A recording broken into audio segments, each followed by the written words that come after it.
la production de pièces plastiques, les deux entreprises Place 3C et ATK sont complémentaires.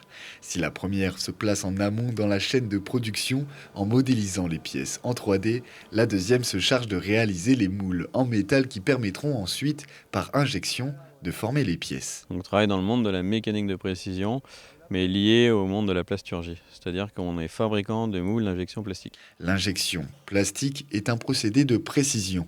Des granulés de plastique sont insérés puis chauffés à très haute température jusqu'à un état liquide pour prendre la forme du moule. Une industrie rentable économiquement car relativement peu coûteuse et efficace à la production. Nous, on fabrique les moules, donc après les moules, il y a plusieurs parties, hein. Il y a l'empreinte qui est le cœur on va dire, du moule. Et puis après, il y a toute la périphérie, les carcasses, les plaques batteries. Des moules de pièces pour le médical, l'automobile ou encore le loisir sont fabriqués dans cet atelier.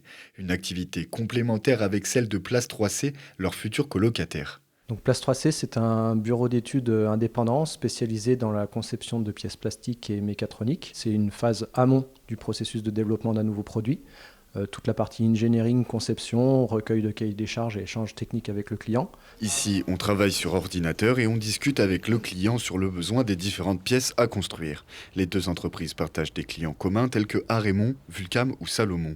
Une des nombreuses raisons poussant les deux structures à investir dans un nouveau bâtiment commun. Il paraissait évident, vu qu'on travaille dans les mêmes domaines, eux en amont en tant que bureau d'études, conception de pièces plastiques, mécanique et mécatronique, et nous en tant que fabricants de moules.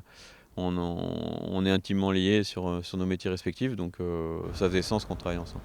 Ce nouveau bâtiment sera composé de 650 m² de surface existante, ajoutée à 350 m² d'extension, pour un coût total d'1,5 million d'euros.